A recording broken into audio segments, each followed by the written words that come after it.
Salut tout le monde, bienvenue dans cette masterclass sur les fondamentaux de data engineering. Ok? Si vous êtes à la recherche euh, d'une formation ou d'un tutoriel pour comprendre les bases de ce métier, vous êtes au bon endroit. Ok? Donc, restez jusqu'à la fin. D'accord? Je vais couvrir beaucoup de notions, que ce soit bon, le métier même de data engineer, les piliers de data engineering, le cycle de vie d'un projet de data engineering, tout ce qui est notion de upstream, downstream, OLTP, OLAP, data warehouse, data lake, data mart, la modélisation dimensionnelle, le changement incrémental, tout ce qui est notion de SCD, euh, big data, les frameworks big data, data engineering sur Azure et plein d'autres choses, d'accord? Donc, restez jusqu'au bout. Donc, pour commencer, on va parler du data engineer. Le data engineer, c'est qui? Au fait, face à l'explosion des volumes de données, les entreprises ont besoin des professionnels, d'accord, qui sont capables de pouvoir rendre ces données-là exploitables. OK? Donc, il faut savoir que les données qu'on produise ne sont pas directement exploitables, ok? Ce sont des données brutes, parfois désordonnées, ok? Parfois dans des fichiers pas simples à traiter directement, ok? Donc, il faut des professionnels euh, qui ont ces compétences-là de rendre ces données-là exploitables, d'accord? C'est comme un chef cuistot, vous voyez? Il va recevoir des ingrédients de gauche à droite pour préparer son plat. Donc, ces ingrédients, ce sont les données. Et une fois qu'il termine de préparer, il va servir le plat à, à ses convives ou à ses clients. D'accord? Donc, le data engineer, il va recevoir les données, euh, les rendre exploitables et après mettre ça à la disposition de ses clients qui sont les data analysts, data scientists, business analysts et plein d'autres personnes. OK? Donc, pour continuer, on va parler des types de données, ok? Donc, de manière générale, on a deux types de données, d'accord?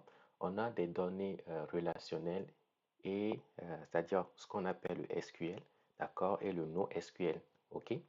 Donc, le SQL, c'est quoi? Au fait, le SQL, ce sont des données stockées dans des tables. OK? Donc, lorsque vous ouvrez un fichier de données sur votre Excel, par exemple, ce sont des tables. Les tables, c'est lorsqu'on a des lignes et des colonnes. Vous voyez? Donc, ce sont des bases de données relationnelles. Et il y a une relation entre les lignes et les colonnes. Vous voyez? Ouais. Et les outils ou les logiciels qu'on utilise souvent pour ces données, on peut citer MySQL, PostgreSQL, d'accord? Donc, c'est là où on peut stocker ces données-là et aussi parfois c'est là où on peut aller requêter, d'accord? Faire du SQL. Le côté NoSQL, ce sont des bases de données non relationnelles, vous voyez. Aussi, ce sont des bases de données semi-relationnelles ou non structurées. Donc, les semi-relationnels sont comme des fichiers CSV, vous voyez. C'est des fichiers où le CSV, donc lorsque c'est un fichier, c'est une base de données CSV, d'accord? Les semi-structurés, c'est aussi les données graphes, les données JSON, ok? Les données où on passe par une clé avant d'atteindre les valeurs, vous voyez? Donc, il y a aussi tout ce qui est non structuré. Donc, c'est tout ce qui est vidéo, images, texte, etc. Vous voyez? Donc, dans le NoSQL aussi, on a les données documents. OK? Donc, par exemple, les données graphes. Les données graphes, c'est comme les données réseaux sociaux. Donc, les outils qu'on peut retrouver sur lesquels on stocke ces données-là, donc on peut citer Redis, MongoDB, OK, Cassandra et d'autres. Donc, pour ce que j'expliquais tout à l'heure, les données relationnelles, donc c'est des données organisées, d'accord? Les données semi-relationnelles, c'est des données, par exemple, comme JSON, CSV, vous voyez, euh, des données graphes, vous voyez, des données où on a la clé et les valeurs. Les données non structurées, ce sont les données comme des vidéos, des images, des fichiers, des tests, ok? Des tests, des documents, etc. Ok? Et en bas, vous verrez les, un exemple de données graphes. Ok? Donc, les données graphes, ce sont des données où il y a des nœuds, d'accord, des nœuds où on peut encore appeler des entités, d'accord, et les traits, ce sont des relations, vous voyez. Donc, souvent, c'est des données, on les appelle souvent des données réseaux sociaux, d'accord. Donc, par exemple, vous êtes abonné à quelqu'un, l'autre est abonné à une autre personne. Donc, ça permet de traiter des relations entre des entités, ok. Donc, souvent, il y a aussi, dans le langage euh, qui permet de travailler sur des données grave, c'est le langage Cipher, ok? Et le logiciel qu'on utilise souvent, c'est Node4j, ok? Node4j. Donc maintenant, on va parler des piliers de data engineering, ok? Donc, dans le data engineering, on a trois piliers, d'accord? Donc, le premier, c'est la production des données, d'accord? Le deuxième, c'est la transformation des données. Et le troisième, c'est l'utilisation des données. OK? Donc maintenant, on va voir le premier qui est la production ou la génération des données. D'accord? Donc, les données que les data engineers utilisent, ces données-là proviennent d'où? OK? Donc, on va se poser cette question-là. Donc, ces données-là, parfois, ça provient des databases. OK? Donc, avant d'en arriver aux databases, donc, de nos jours, on produit tellement de la donnée. euh, si, euh, bon, des données réseaux sociaux, sur les réseaux sociaux, on produit tellement de la donnée en likant, en commentant, en postant, vous voyez. Sur les applications mobiles, on produit tellement de la donnée, ok? Lorsque vous naviguez sur les applications, vous faites des opérations, des virements sur des applications. Tout ça là, c'est de la donnée qui est générée, ok? Ou je ne parle pas de tout ce qui est euh, objets connectés et autres, ok? Même si vous allez dans un magasin, lorsque vous passez à la caisse, lorsqu'on scanne, c'est de la donnée qui est générée, ok? Ou lorsque vous passez à la caisse automatique, c'est la donnée qui est générée, d'accord? Donc, de ce côté-là, on produit de nos jours tellement de la donnée, ok? Donc, ces données-là, euh, parfois, sont dans des databases. Les databases, c'est quoi? Les databases, par exemple, lorsque on conçoit des applications ou bien des logiciels, on, on crée, on crée une database pour pouvoir stocker ces données-là, d'accord, à ce niveau. Donc, je reviendrai sur ça, d'accord. Les données aussi peuvent provenir des fichiers, d'accord, des fichiers SL, des fichiers Word, etc. Vous voyez, les données peuvent aussi provenir des API. Donc, les API, c'est un système de communication, ok, en informatique. C'est un système qui permet de pouvoir passer de l'information euh, à travers un système, d'accord? Donc, on les appelle des API. Donc, la donnée aussi produite, ok, sur bon, le web, lorsque vous allez faire des recherches sur le web, c'est de la donnée que vous générez, ok? Tout ce qui est CRM, d'accord? Tout ce qui est euh, logiciel de bureau, etc. Donc, la donnée, c'est tellement généré, ok? Donc, les data engineers, eux, donc les data engineers, ce n'est pas eux qui s'occupent de la production et de la génération, d'accord? Euh, donc, cette partie que je viens de décrire, ceux qui s'occupent de la data génération, c'est-à-dire ceux qui créent des outils pour pouvoir stocker ces données-là, souvent c'est des administrateurs de bases de données qu'on appelle les DBA souvent, ok? Ou les software engineers. Donc, lorsqu'ils créent leurs applications logicielles, ils créent les bases de données en même temps. Les développeurs web ou bien les développeurs mobiles, vous voyez. Donc, c'est eux qui créent la donnée là, d'accord? Les bases de données là, d'accord? Donc, tout ce que je viens de décrire, c'est un petit peu ça en image. Donc, de la donnée, bon, créée par, donc, en résumé, donc, la donnée est générée par des humains, ok, par une nation humaine ou par un système, d'accord? Donc la donnée générée par les réseaux sociaux, euh, tout ce qui est application sur votre téléphone, ouais, donc il y a tellement de données qui est produite de nos jours, d'accord? Donc maintenant, ces données-là ne sont pas des données directement exploitables, vous voyez? Donc, il va falloir un spécialiste qui est capable d'aller récupérer ces données-là, les traiter et les rendre exploitables. D'accord?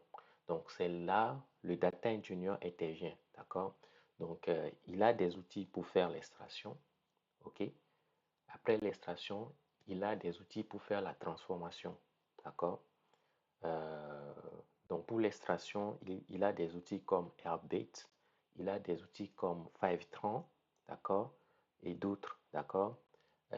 Pour la transformation, il a des outils comme DBT, euh, euh, Azure Data Factory et plein d'autres choses, ok. Et une fois, donc au niveau de la transformation, donc il va parfois changer le format des fichiers, d'accord. Il va parfois nettoyer les données en enlevant les valeurs aberrantes, les outliers. Euh, En fait, il va faire tout ce qui permet de rendre sa donnée-là, cette donnée-là exploitable. Ok? Il va faire des jonctures des tables, des agrégations, vous voyez.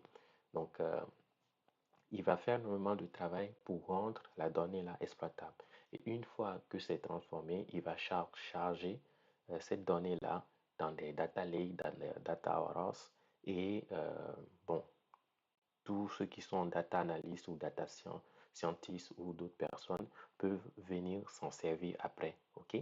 Donc maintenant, on va voir la partie data serving. OK? Donc, donc, si on revient sur l'exemple du cuisinier, donc après avoir préparé son plat, il va falloir qu'il sert, OK? Il va falloir qu'il sert ce plat-là à ses clients. OK? Donc, une fois que le data engineer a fini de transformer et de faire ça là, il va servir. Donc, ce qu'on appelle le data serving, c'est le fait de servir, OK? C'est le fait de servir ces données-là, de mettre à disposition ces données-là à ceux qui ont besoin, OK? Comme les data analysts, les data scientists et les business analysts, OK? Donc, à stockant dans les data warehouse, dans les data lakes, etc. Donc, maintenant, on va parler du cycle de vie d'un projet de data engineering. OK? Donc, la partie génération, on l'a vu tout à l'heure, où la donnée, elle est de nos jours tellement, bon, très volumineux. Et je vous ai expliqué ceux qui gèrent ce côté-là. OK? Ceux qui créent les bases de données pour tout ça là. OK? Pour stocker toute la donnée qu'on produit. D'accord? Donc, le data engineer, lui, il va commencer à intervenir au niveau de l'ingestion. D'accord? Donc, l'ingestion, si je l'ai dit tout à l'heure, que on a des outils comme des Airbase, Fivetran, qui va permettre d'aller récupérer ces données-là. D'accord? Et ces données-là peuvent être aussi des données en streaming. OK? En streaming, ce sont des données à temps réel. D'accord? Et le contraire de streaming, c'est batch. OK? Donc, lorsque les données ne sont pas en temps réel, on appelle ça batch. OK? B-A-T-C-H. OK? Donc, une fois que le data engineer récupère ces données-là, il va transformer ces données, d'accord? Donc, il va utiliser des outils comme DBT qui permet de pouvoir transformer la donnée, d'accord? Il va aussi pouvoir utiliser des outils comme Data Factory et plein d'autres outils, ok, qui sont sur le marché. Donc, une fois qu'il finit de transformer, de nettoyer, euh, de changer les formats, de traiter s'il y a des dates, de traiter les dates, de faire des jonctures, de créer tout ça, vous voyez.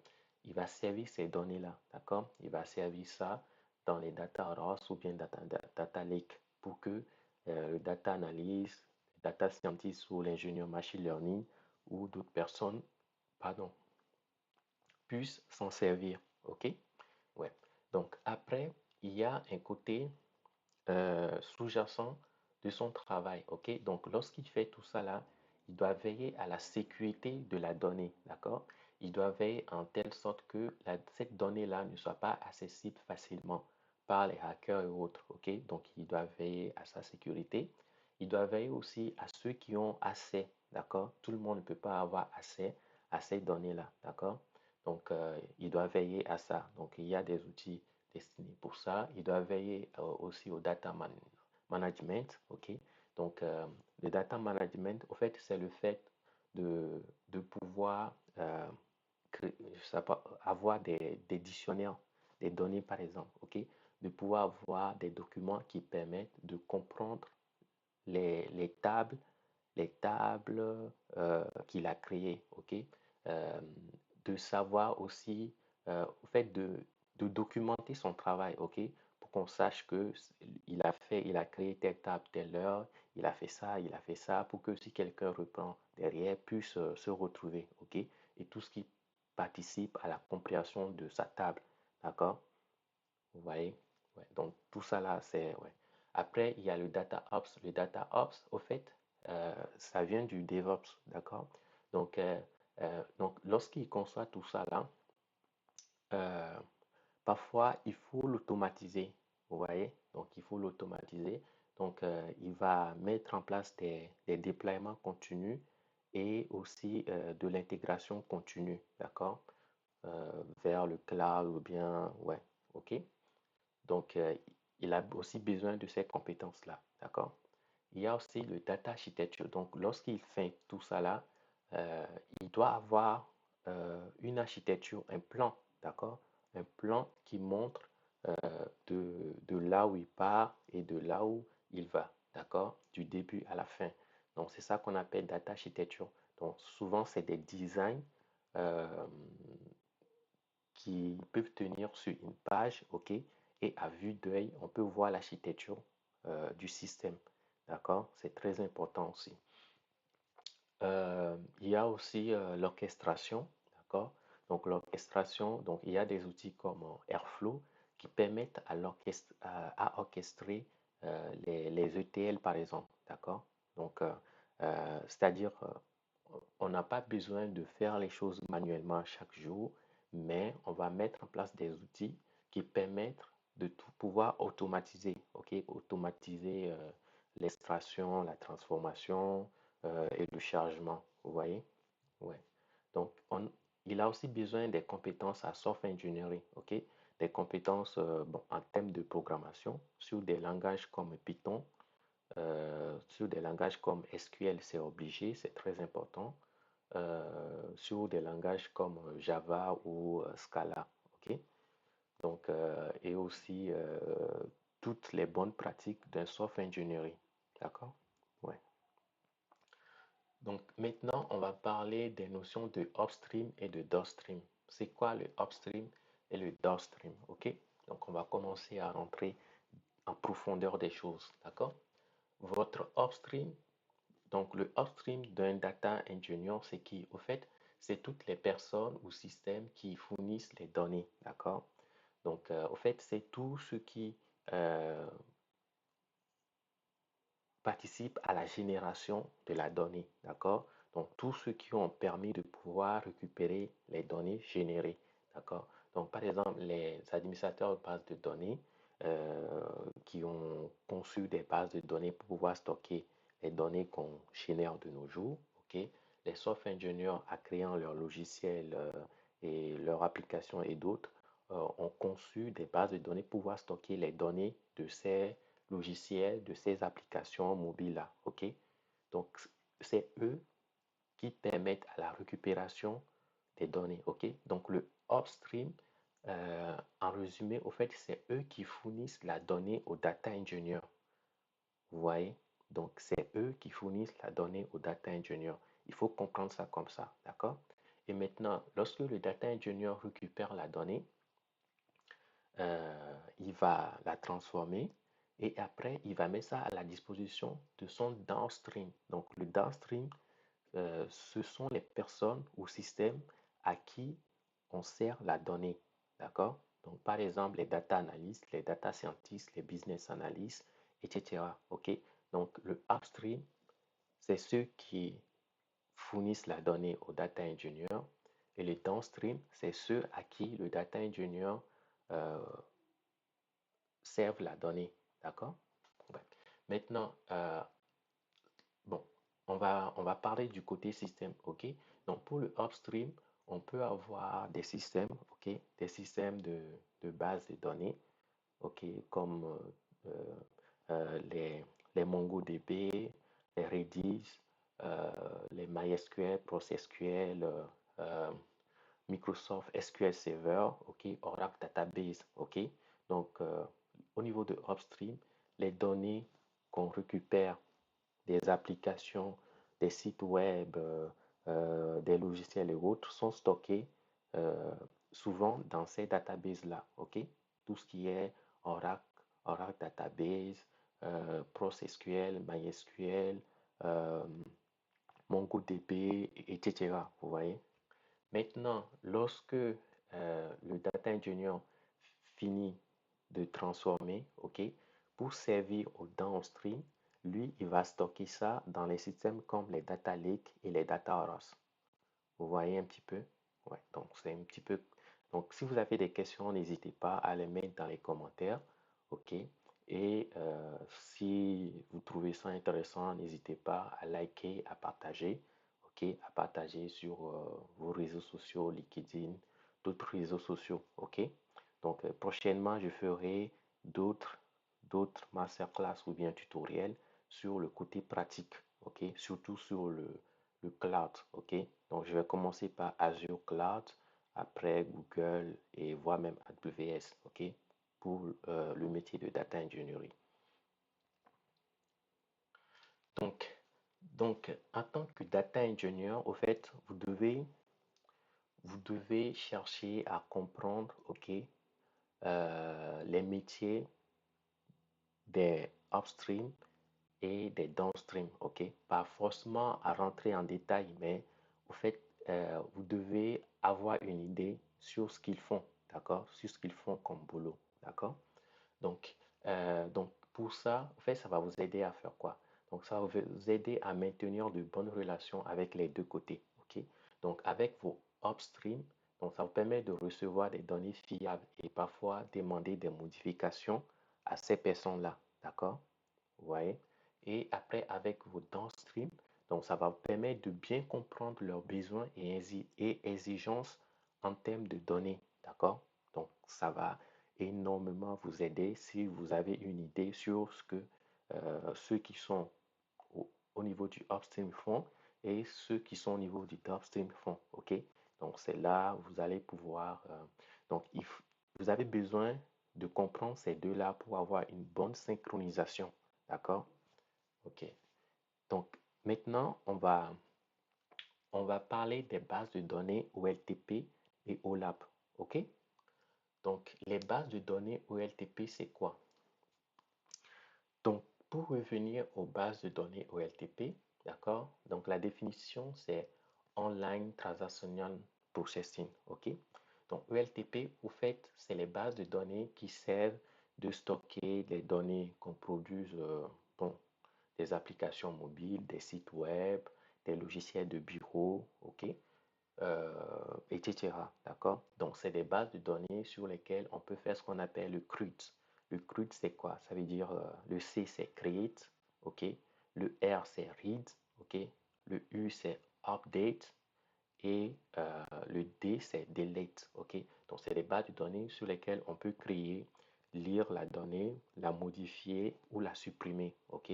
Et la spécificité des bases de données ELTP, ça permet de pouvoir stocker des volumes, des données très volumineux, ok, ok. Et, euh, et, et lorsqu'on stocke des données assez qui sont volumineux comme ça, euh, on ne peut pas directement les analyser, ok? On ne peut pas directement les analyser. Et ces données OLTP-là sont souvent stockées dans tout ce qui est PostgreSQL, MySQL, SQL Server, Oracle Database, côté NoSQL, donc MongoDB, Redis, etc. Ok? Donc, s'il faut faire le rapport avec ce que je viens de dire, donc ceux qui sont en charge des bases de données OLTP, ce sont les personnes du upstream, d'accord? Ce sont les administrateurs de bases de données, ok? Les software engineers qui utilisent souvent ces bases de données-là, ok? Donc, les DBA, c'est eux qui sont souvent en charge, ok? Donc, les DBA sont responsables de la création et de la gestion des bases OLTP, ok?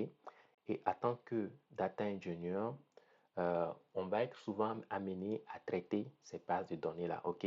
Donc, ça sera comme une source de données pour nous, OK? Et les bases de données OLTP sont souvent, donc j'ai dit très volumineuses, OK? Ne conviennent pas sur des analyses complexes, vous voyez? Et donc maintenant, on va parler des bases de données OLAP, OK? Donc, les bases de données OLAP, ça, au fait, c'est les data engineers qui créent ces bases de données-là. D'accord?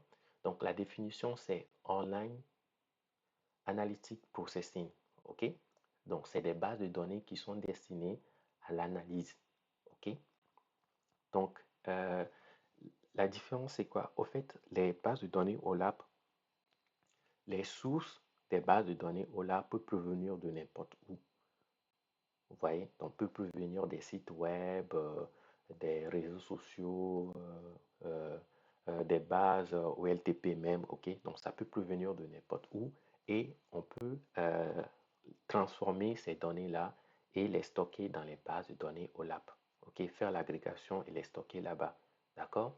Donc, donc les bases de données OLAP les plus populaires, bon, on peut citer Snowflake, d'accord? Amazon Redshift, Microsoft Azure Synapse et Google BigQuery. D'accord? Donc, ce qu'il faut comprendre, c'est que les bases de données OLAP, c'est encore les data warehouse. D'accord? Il faut comprendre ça comme ça. OK? Donc, les bases de données OLAP collectent les données OLTP, OK? Les transforment et les rendent accessibles pour des rapports ou des analyses. OK? Donc, en résumé, ce qu'il faut comprendre, c'est que les bases de données OLTP sont conçues par ceux qui travaillent au niveau du upstream, d'accord? Et ces bases OLTP-là, c'est une source pour construire les bases OLAP, ok? Ces bases-là qui sont construites par les data engineers, d'accord? OLAP construite par les data engineers, d'accord? Et OLAP, on peut encore l'appeler data warehouse, d'accord? Ouais. Donc, les plus populaires, donc Google BigQuery, c'est pour Google. Microsoft Azure Synapse, c'est pour Data Warehouse qu'on peut trouver chez Azure, ok. Amazon Redshift, donc c'est pour Amazon, le cloud Amazon, et Snowflake, d'accord? Ouais.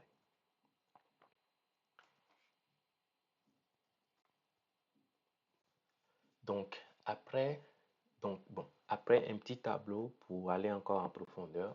Donc, OLTP, ce sont des données transactionnelles, d'accord? Donc, comme je l'ai dit, donc, c'est des bases de données conçues pour stocker de l'information des applications, des sites web, etc. Vous voyez? OLAP, ce sont des données analytiques destinées à faire des rapports, des reporting, ok? Ou à faire de la science, de la data science, ok? Vous voyez. L'objectif, donc pour OLTP, écrire et mise à jour rapide. Donc, écriture rapide et mise à jour. OLAP, lecture rapide pour analyse, d'accord? Les types de modélisation, d'accord? Donc, pour les bases de données OLTP, euh, on fait la modélisation s'appelle la normalisation, d'accord? Et ça, c'est la spécificité des DBA, ok? Des administrateurs de base de données. Donc, on a, en termes de normalisation, on a la première forme normale, la deuxième forme normale et la troisième forme normale, ok? Bon, si vous voulez connaître la signification de la normalisation, vous pouvez faire des recherches sur Internet et tomber sur des articles pour aller en profondeur, ok? J'ai pas voulu couvrir parce que c'est une spécificité des DBA, ok? Mais dans cette masterclass, je vais parler de la modélisation dimensionnelle, ok? Je vais vous expliquer la modélisation dimensionnelle, ok? Et ça, vous devez forcément comprendre cette notion-là de modélisation dimensionnelle. Ok, maintenant on va parler de ETL, ok? Extract, Transform, Load, ok? Et je vais aussi vous parler un petit peu de ELT, ok? Dans quel cadre? Donc, Donc, tout ce qu'on a dit là, donc, on disait que l'extra, donc, c'est le fait d'aller extraire les données là. Donc, ça peut être des données structurées, exemple des tables, des données semi-structurées, CSV ou JSON, ok? Ça peut être des données non structurées, des tests, des vidéos, des images, ok? Donc, le data engineer, il a des outils qui permettent d'aller faire l'extrait, ok? Comme Airbase, Fivetran, d'accord? Donc, après avoir fait, après l'ingestion, il va transformer, ok? Donc, il va transformer ces données-là, par exemple avec DBT, ou il va transformer ces données-là avec, je ne sais pas, Databricks ou avec Data Factory, d'accord? Ou d'autres choses, d'accord? Donc, en, en nettoyant les données, ok? À travaillant sur les formats, à travaillant sur le type des colonnes, je sais pas, à créant de nouvelles colonnes, à faisant des jointures, des agrégations, ok? Tout ce qui participe à rendre la donnée exploitable, ok? Donc, après avoir transformé, il va maintenant stocker. Donc, il peut stocker dans les data warehouse ou bien dans les data lakes, ok? Donc, data lake, data warehouse, on verra ça aussi, d'accord? Plus loin. Donc, une fois que c'est stocké, donc, il va mettre ça à la disposition de data analyst, d'ingénieurs machine learning, data scientist, etc. D'accord? Ouais. Donc, ça, c'est le ETL. D'accord? ELT, c'est quoi? Au fait, les entreprises se sont dit que, OK, bon, parfois, on extrait, on transforme, on met, on charge, on stocke, OK? Parfois, bon, les métiers n'en ont pas vraiment besoin, ok? Donc maintenant, on va faire ce qu'on appelle le ELT, d'accord? Le ELT, c'est quoi? C'est-à-dire, on va faire l'extraction. Après l'extraction, on va charger, on va stocker, d'accord? On stocke, d'accord? On stocke. Le jour où ces métiers en auront besoin, c'est à ce moment-là qu'on fera la transformation, ok? C'est le, le ELT, en fait, c'est juste le fait de changer les étapes, d'accord? Donc, c'est un petit peu ça la signification. Donc, ETL, extrait, transformer et charger. D'accord? Donc, ça, je voulais expliquer. Donc lorsque on fait cette extraction-là, euh, on peut pas l'exécuter manuellement chaque jour. OK? On peut pas l'exécuter manuellement chaque jour. Donc, on a des outils qui permettent de créer des pipelines. OK?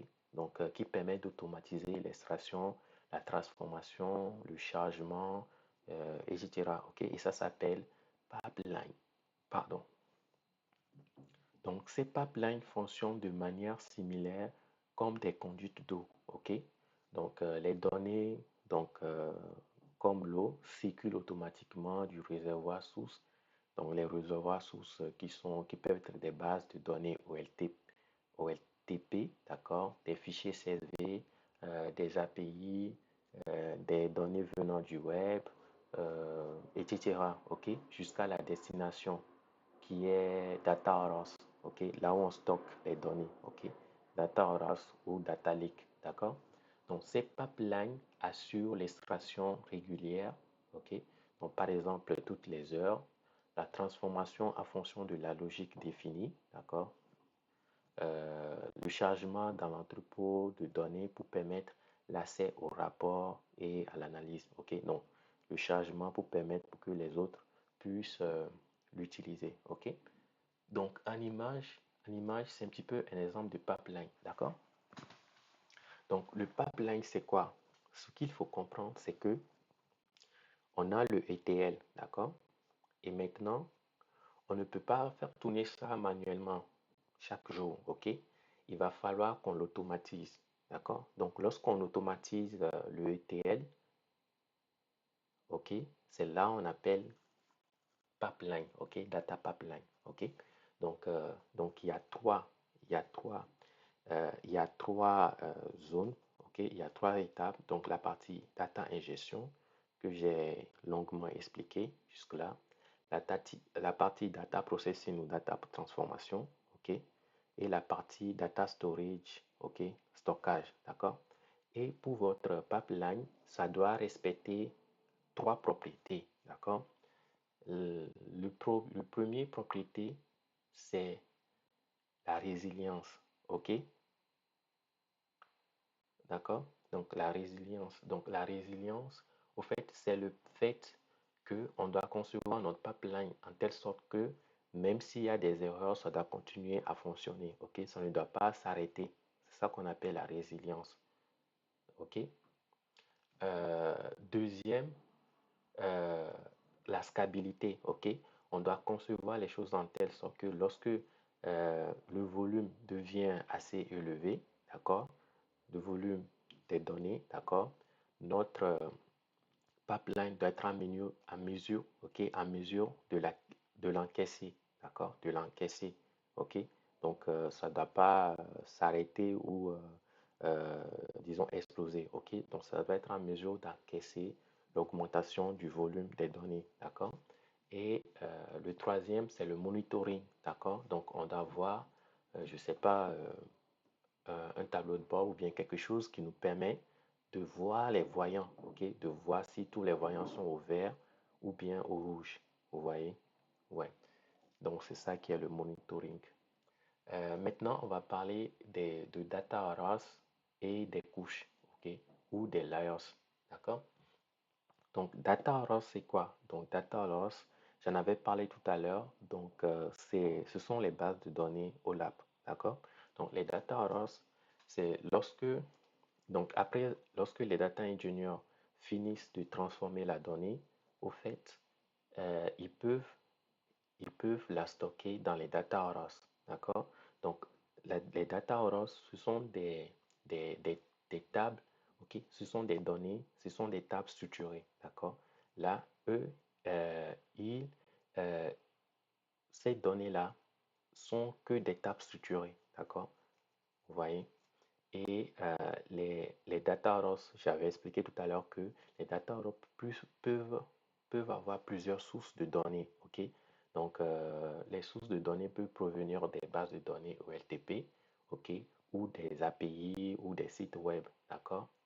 Et ça peut venir de partout. D'accord? Et ce sont des tables structurées. D'accord? Euh, donc, la caractéristique, ce sont des tables structurées, ok? Des tables structurées, c'est des tables où on a des lignes et des colonnes, ok? Donc, lorsque c'est structuré comme ça, les data analysts bon, spécialement pour les data analysts ou les business analysts peuvent facilement travailler sur ça, d'accord? Ouais, et voire même les data scientists, d'accord? Donc, lorsque les données arrivent dans les data warehouse, au fait, il y a des couches. Ces couches-là, il faut comprendre ça comme des dossiers, d'accord? Comme si on crée des dossiers où on fait passer la donnée dans un dossier, après on la fait passer dans un autre dossier, ok? Il faut comprendre ça comme ça, d'accord? Donc, il y a, il y a deux couches, d'accord? Donc, euh, après les sources, la couche qu'on a, c'est la couche de staging, ok? Ou la couche d'attente, d'accord? Et cette couche-là sert à stocker temporairement des données extraites, ok? Avant l'intégration finale, d'accord? Donc, la couche d'attente ou de staging, on peut la subdiviser en deux, d'accord? En fonction de en fonction si on veut garder l'historique ou pas, d'accord? Je vais vous expliquer. Donc, lorsqu'on arrive au niveau de la couche de staging, il y a deux sous-couches, d'accord? Et la première couche, c'est la couche transitoire, d'accord? OK? OK. Donc, cette couche-là, bon, ça sert à stocker temporellement. Et la caractéristique, c'est que après avoir transformé les données, on supprime l'historique, d'accord? On ne garde pas l'historique, OK? Et c'est à 99% utilisé par les data engineers, d'accord? Ou parfois, on va utiliser la couche persistante, ok? Donc, cette couche-là, au fait, après avoir transformé la donnée, on garde l'historique, ok? C'est-à-dire, on garde la donnée source qui est arrivée, ok? Et ça, bon, pour garder des traçabilités. souvent c'est rarement utilisé, ok? Mais si on est sur des projets où on veut garder l'historique des données, bon, on l'utilise, ok? Mais si on est dans des projets où on n'a pas besoin de garder l'historique, on utilise la couche transitoire, ok? Où la donnée arrive, euh, on transforme et après on supprime l'historique, ok? Et après, donc on a la couche principale, ok? Donc la couche principale, cette couche-là, donc c'est le fait de stocker après les données transformées, ok? Stockage des données transformées, donc en modèle dimensionnel, ok? On va parler de ça tout à l'heure. Fait et dimension, on va parler de ça tout à l'heure. Donc ce qu'il faut comprendre, c'est que les données arrivent, ok? Des données sources, on stocke ça dans la couche de staging, d'accord? Et après transformation, on stocke ça dans la couche principale, ok? Et au niveau de staging, si on veut garder l'historique, on stocke ça dans la couche persistante. Si on ne veut pas garder l'historique, on stocke ça dans la couche transitoire, d'accord? Maintenant, je vais vous parler des data mart. Les data mart, c'est quoi? Vous attendez parler de ça. Les data mart, c'est quoi? Au fait, les data mart, par exemple, lorsque les data ingénieurs stockent les données dans les data warehouse, parfois, les analystes, les data analystes ou ceux qui vont utiliser la donnée n'ont pas besoin de toutes les colonnes ou n'ont pas besoin euh, de tout, ok? Parfois, ils ont besoin que des informations spécifiques, ok? Donc, imaginons par exemple une data race où on a 200, 200 colonnes par exemple, ok? 200 colonnes, 300 colonnes, d'accord? Et le métier, je ne sais pas, le métier paiement ou bien le métier facturation, ils ont besoin que de 50 colonnes, ok? Pour pouvoir faire leur analyse. Ou, bon, d'autres colonnes de d'autres tables aussi, ok? De d'autres data warehouse aussi. Donc, le data engineer, il va créer ce qu'on appelle les data mart. Donc, les data mart, au fait, euh, c'est, c'est des sous-catégories des data warehouse, ok? Donc, c'est des tables qu'on crée à partir des data warehouse, ok? Des tables plus simples pour que les métiers puissent utiliser ces tables-là. D'accord? Donc, c'est une sous-catégorie de data warehouse où on reconstitue des tables, mais avec moins de colonnes, moins d'informations. OK? Moins d'informations pour que on puisse avoir que l'essentiel. D'accord? Donc, maintenant, je vais vous parler de la modélisation dimensionnelle des données. OK? Donc, la modélisation dimensionnelle des données, c'est quoi? OK? Euh, euh, donc, si vous êtes data engineer, vous devez comprendre ces notions, ok, de modélisation dimensionnelle. Donc, au fait, ça consiste à organiser des données sous forme de tables de faits et de dimensions. D'accord? Donc, au fait, la table de faits contient des données numériques et quantitatives. La table des dimensions contient des informations descriptives, ok, qui sont utilisées pour analyser la table des faits. L'idée, c'est quoi? C'est que la table des faits, là, on a, on a une table, d'accord, où il y a de la donnée numérique quantitative là-dessus, ok? Et maintenant, la table des dimensions va servir à expliquer, c'est-à-dire à décrire la table des faits, ok? C'est aussi des lignes, des colonnes, hein, mais ça va servir à décrire la table des faits. Donc, imaginons par exemple la table des faits où on a, bon, mon, on a la colonne identifiant et la colonne non par exemple, ok? La table des dimensions, on va avoir peut-être une colonne identifiant, ok?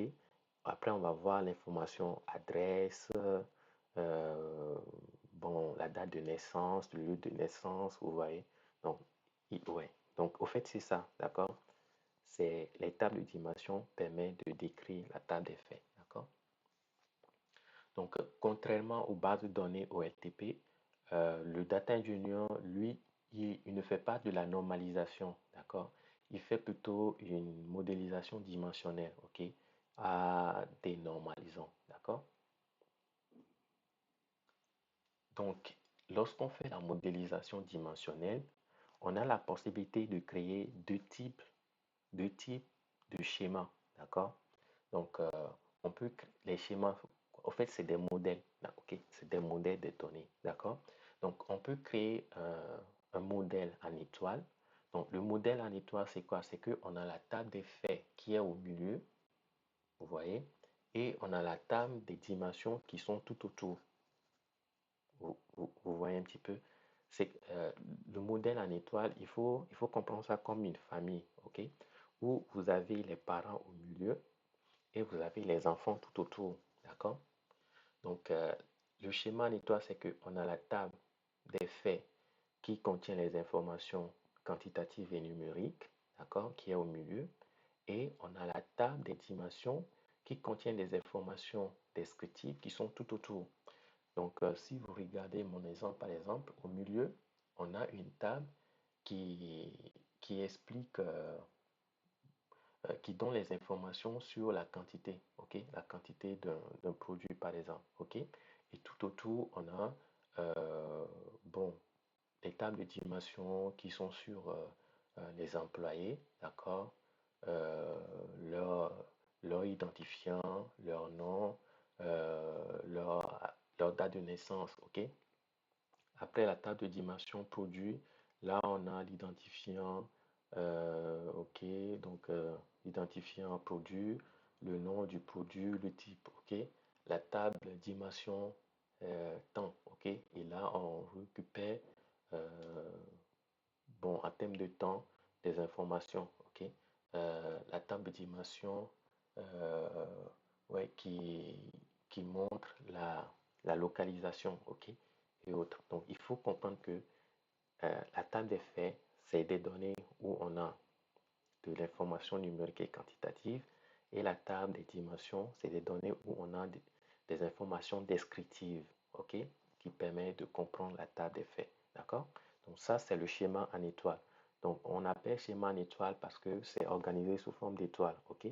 On a quelque chose au milieu, et tout autour, on a la table des dimensions, d'accord?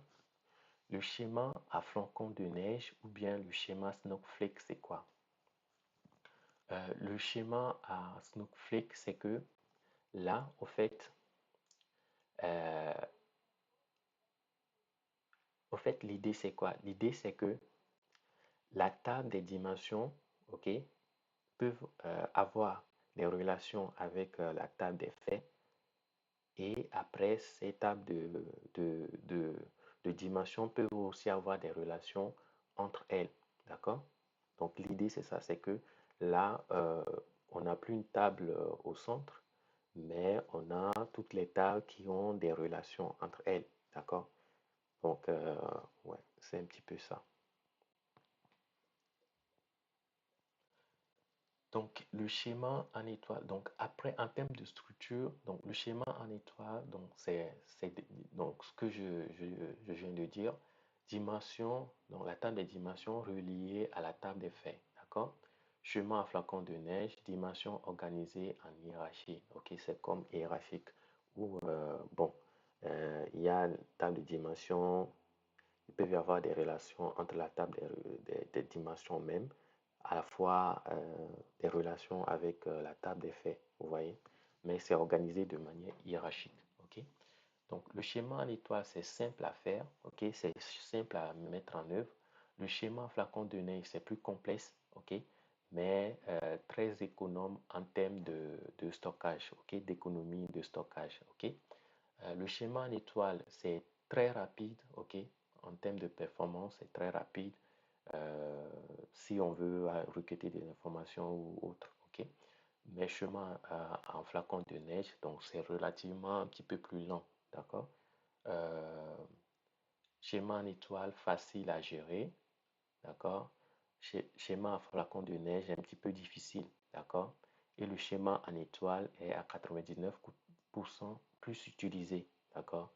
Le schéma Snowflake est rarement utilisé. OK? Donc maintenant, on va parler de la notion de changement incrémental. Au fait, qu'est-ce que le changement incrémental? D'accord? Donc le changement incrémental, c'est une méthode d'extraction et de chargement des données, ok, qui consiste à ne récupérer et charger que de nouvelles données ou les données modifiées depuis le dernier chargement, au lieu de rechercher l'ensemble des données. Bon, l'idée c'est quoi? L'idée c'est que, imaginons par exemple, on a chargé nos données dans, dans le data warehouse, ok, et maintenant, bon, disons, on l'a automatisé, ok, dans un premier temps, on a tout chargé, ok. Comme on l'a automatisé, on ne peut pas tout recharger quotidiennement, ok? Ça va prendre, ça va consommer énormément de balles passantes et aussi de performance, d'accord? Donc, le chargement incrémental, en fait, c'est l'idée que euh, à chaque fois, on va recharger que la nouvelle donnée, d'accord? On va recharger que la nouvelle donnée. Et si par exemple, on a une donnée déjà dans la base où il y a une modification sur ça, on n'ira recharger que cette nouvelle donnée-là. Je m'explique. Par exemple, vous avez votre source de données, ce sont les bases OLTP, ok? Et maintenant, on a modifié une ligne que vous avez déjà chargée, d'accord? Donc, si l'administrateur base de données a modifié cette ligne-là, vous aurez qu'à charger cette, en fait, euh, vous aurez qu'à charger cette nouvelle ligne-là, d'accord? Vous n'aurez plus besoin à charger toute la base de données. Maintenant, s'il y a de nouvelles données qui se rajoutent, vous aurez qu'à charger cette nouvelle donnée qui se rajoute et non l'ensemble des bases de données, d'accord? Donc, le chargement incrémental, c'est ça. C'est le fait de ne charger que que la nouvelle donnée, OK? Ou la donnée qui a été modifiée à la source, d'accord? Donc, pourquoi utiliser le chargement incrémental? Donc, bon, lors des entretiens, on peut vous poser ces questions-là, hein? On peut vous poser ces questions-là. Donc, au fait, c'est pour l'efficacité et l'optimisation des ressources et aussi les bonnes pratiques, d'accord? Donc, en termes d'efficacité, donc ça va réduire les besoins en calcul et en bande passante, d'accord? En évitant de recharger les bases de données chaque fois.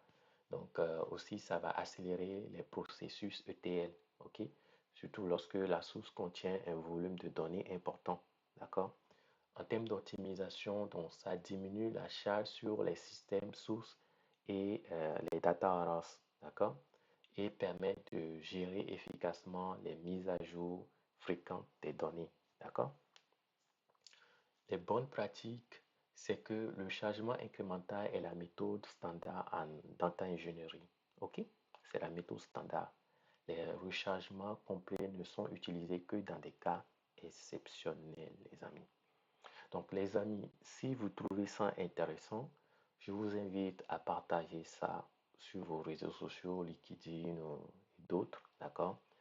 À liker, à commenter, d'accord? Si vous avez des questions sur les data ingénierie, n'hésitez pas à me mettre dans les commentaires, ok? Et si vous voulez aussi me donner vos positions, ok? Vous me suivez depuis quel pays, aussi dans les commentaires, d'accord? Donc, bientôt, je vais aussi vous mettre à disposition des masterclass sur le cloud data engineering. OK? Début, je vais commencer avec Azure. Après, on va utiliser les outils Google et après AWS. D'accord? Donc, restez branchés et donnez-moi la force. Donc, maintenant, on va parler de la notion SCD. OK? C'est quoi? C'est Slowly Changing Dimension. OK? C'est quoi? L'idée, c'est que lorsque vous avez vos données stockées, d'accord, il peut y arriver qu'on change une partie, ok, une information. Par exemple, dans une ligne, par exemple, il peut arriver qu'on change une information dans une ligne que vous avez déjà chargée, d'accord? Donc, il y a une manière de s'y prendre, d'accord? Donc, donc, la manière, donc, on peut modifier, on peut ne pas changer ou on peut changer. D'accord? Donc, je vais vous expliquer ça. Euh, donc, le type zéro, ok. Donc, le type zéro, c'est que si vous avez dans votre data warehouse, ok, une donnée déjà, une ligne déjà chargée, une ligne d'information déjà chargée et via modification, Le type 0, c'est que vous ne faites rien, vous laissez comme ça. D'accord? Maintenant, on va parler du type 1. Donc, le type 1, vous allez faire une mise à jour des données existantes. D'accord? Comment ça se fait? Donc, en anglais, ça s'appelle overwrite. Donc, euh, c'est quoi? La modification dans les dimensions remplace simplement les anciennes données. L'idée, c'est quoi? Si il y a une modification, vous changez juste l'information dans le data warehouse. OK? Donc, la caractéristique, c'est au fait, c'est qu'on ne, on ne conserve pas d'historique. D'accord? Il n'y a pas de conservation d'historique. Donc, souvent, c'est utilisé à 70 à 80% des cas. D'accord? Donc, un exemple, vous voyez ce qui est un exemple, les deux tables là. Donc, euh, donc, le premier exemple, c'est que, par exemple, sur la ligne ID produit 05 67 4, on a modifié la catégorie, ok? Donc, l'ancienne catégorie, c'était vêtements, d'accord? Donc, on l'a modifié en accessoire. Donc, là, par exemple, si je suis dans le SD type 1, je vais juste remplacer vêtements par accessoire, ok? Et je ne garde pas l'historique, d'accord? Je change juste, d'accord? Maintenant, le type 2, là, au fait, vous allez garder l'historique, d'accord? Vous n'allez pas euh, vous n'allez pas faire comme précédemment, ok? Donc, vous allez garder la ligne qui contient vêtements et aussi la ligne, la nouvelle ligne qui est accessoire, ok? Et pour ça, comment on s'y prend? Donc, pour, pour appliquer le SCD type 2, vous allez créer deux nouvelles colonnes, ok? Où on va voir une date de début, d'accord? Et une date de fin, d'accord? Donc, pour la première ligne, vous allez mettre la date de début, ok, où on avait commencé avec vêtements, d'accord, et la date de fin où on a arrêté cette catégorie-là comme vêtements, d'accord. Donc on va rappeler ça. On va créer une nouvelle ligne où on va mettre dans la partie catégorie accessoires, où c'est-à-dire on remplace vêtements par accessoires, et dans la date de début, on met euh, la date à partir de laquelle ça a commencé, d'accord? Et date de fin, on met nul parce que il n'y a pas encore il a pas encore de date de fin, d'accord? Donc, le type 2 de SCD, c'est ça. En fait, ça permet de conserver l'historique, d'accord? Ouais. Maintenant, on va voir le type 3. Donc, le type 3, comment ça se passe? Donc, au fait, l'idée, c'est qu'une colonne supplémentaire est ajoutée pour stocker la donnée précédente, OK, permettant de garder l'historique, d'accord, limité, d'accord. Donc, caractéristique, c'est que on ne conserve que la version actuelle et une seule version précédente, d'accord. Donc, je reviens sur mon exemple. La, la première ligne, d'accord, la catégorie, c'était vêtements, d'accord. Donc, on garde ça comme ça. Et pour le type 3, on va créer une nouvelle colonne, OK, qui va s'appeler catégorie. Donc, euh, euh, bon, je reviens, je vous explique. Visuellement, vous avez ça, d'accord? Vous avez ça euh, sur le tableau. Donc, on a une première table, d'accord? Où on a une première ligne où la catégorie actuelle là-bas, c'était vêtements, d'accord? Et la catégorie précédente, c'était nul. Vous voyez? Maintenant, la nouvelle ligne, on va remplacer la catégorie actuelle par accessoire, d'accord? Et catégorie précédente par vêtements, d'accord? Donc, le type 3, l'idée, c'est quoi? C'est que on rajoute une colonne supplémentaire qui permet d'avoir actuelle information, c'est-à-dire information actuelle et information précédente, d'accord? Et c'est ça le type 3. Après, donc, un petit peu graphiquement, donc le type 0, il n'y a pas de modification, on ne conserve pas l'historique, l'utilisation, c'est rare, d'accord? Type 1, on écrase les données, ok? On remplace l'ancienne information par la nouvelle, ok? On ne garde pas l'historique et c'est fréquemment utilisé, ok? Le type 2, c'est qu'on ajoute de nouvelles lignes, d'accord? On ajoute de nouvelles lignes et aussi ça va nous amener à rajouter deux nouvelles colonnes qui sont date de début et date de fin, ok? Donc là, on conserve l'historique et c'est modérément utilisé. D'accord? Type 3, on ajoute des colonnes pour les versions. D'accord? On ajoute une nouvelle colonne et là, on fait une conservation historique partielle. D'accord? Et l'utilisation, bon, c'est rare. D'accord? Ouais.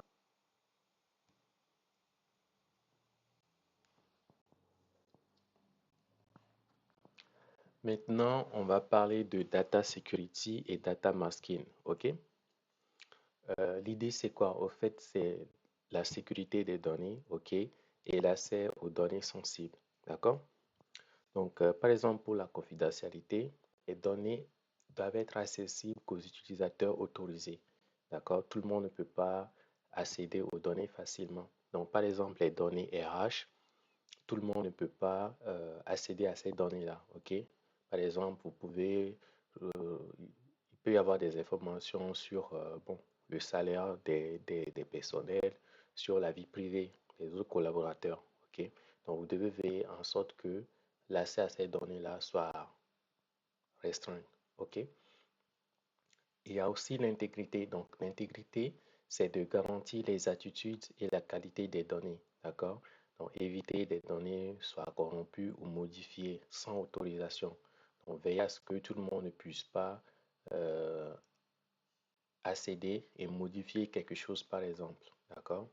Donc, vérification par des checksums ou par des logs d'audit. D'accord?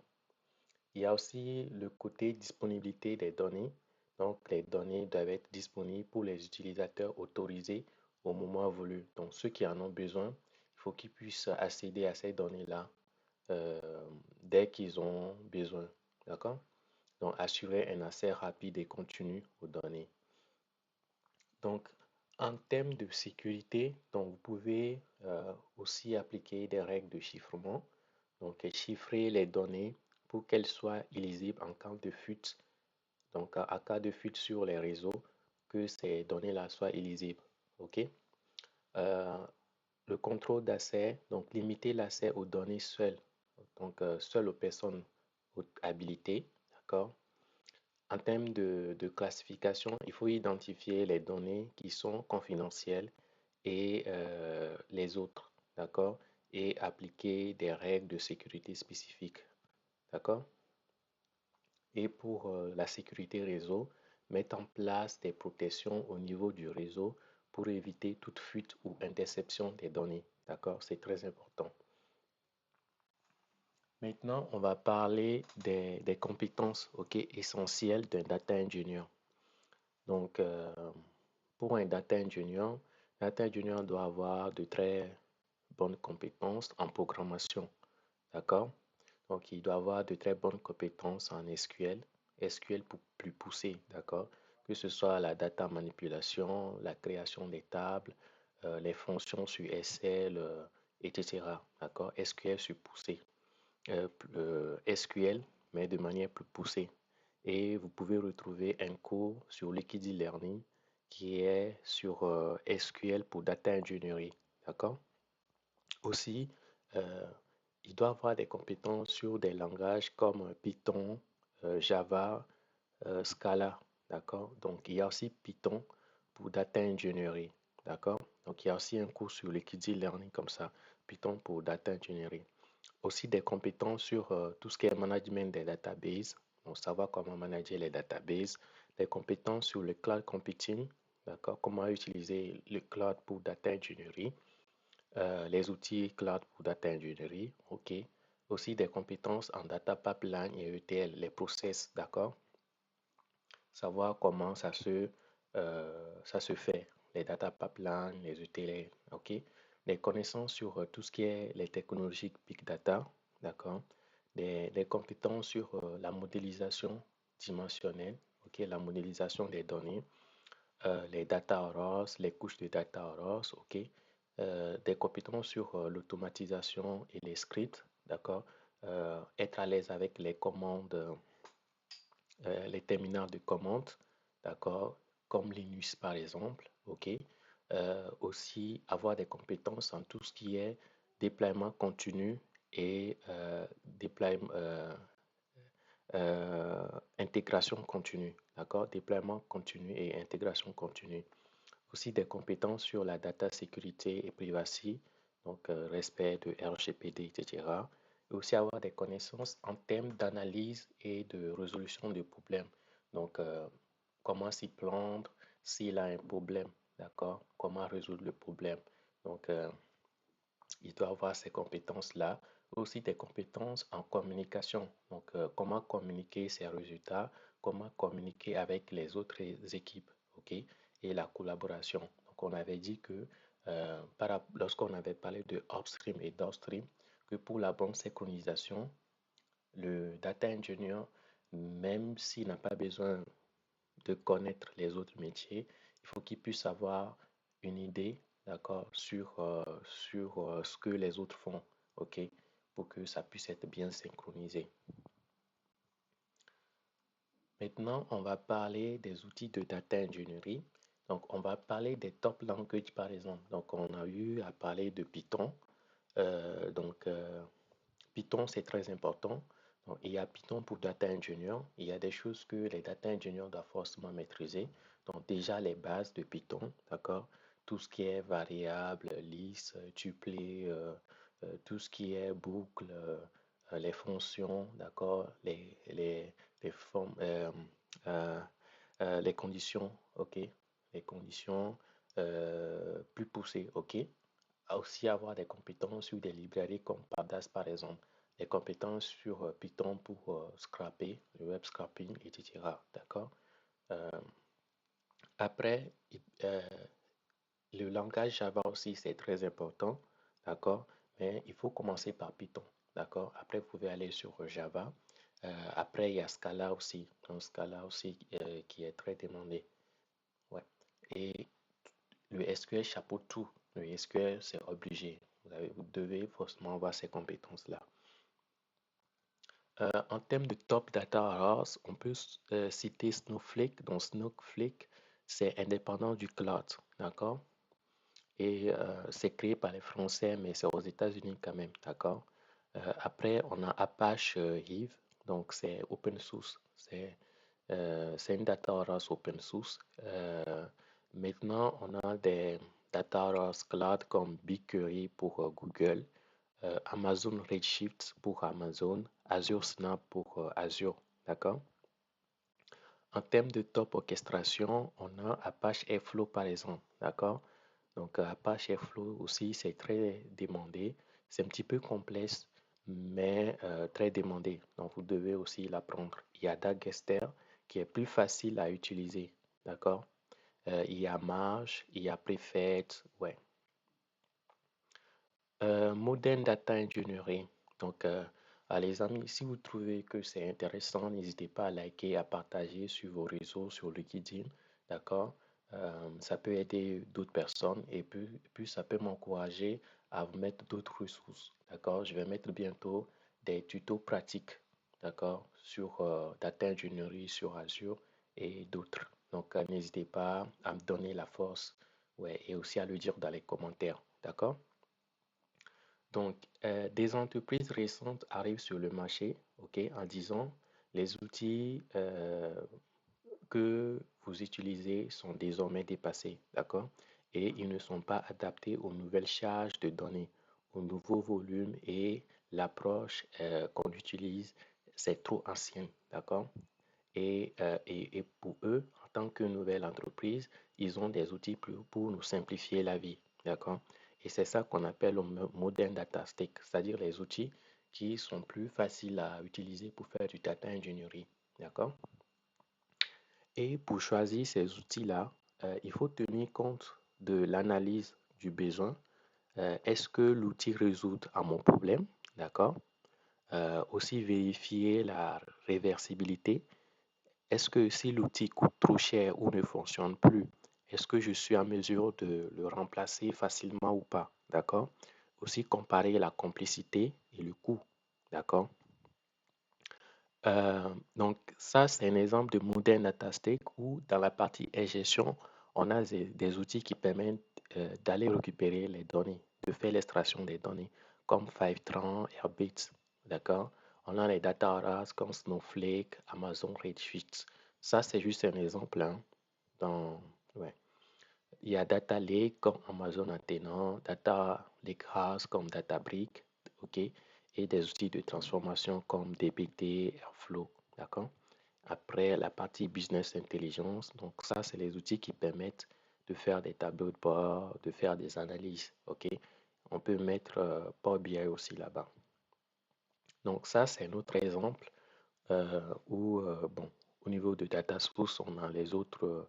On a MongoDB, Salesforce, Stripe et d'autres. D'accord? Et ouais, je vais revenir un petit peu ici. Donc, au niveau de data ingestion, il y a deux méthodes. OK? Il y a une méthode qu'on appelle batch. Donc, la méthode batch, c'est lorsque les données ne sont pas à temps réel. D'accord? Par exemple, lorsque vous chargez un fichier depuis votre ordinateur, c'est pas à temps réel. D'accord? C'est ça, on l'appelle batch. OK? Lorsque les données sont à temps réel, là, on l'appelle streaming. Donc, par exemple, les données pour les applications. Donc, lorsque vous vous connectez, par exemple, il y a de la donnée qui est générée, qui est partie se stocker. OK? Si une autre personne se connecte à l'application, il y a de la donnée qui est générée aussi. Donc, fait, au fait, c'est des données qui sont en continu. D'accord? Real, pour les données streaming. OK? Real-time streaming. OK? Il se peut que dans les entretiens, on vous pose des questions sur ça. Batch et streaming.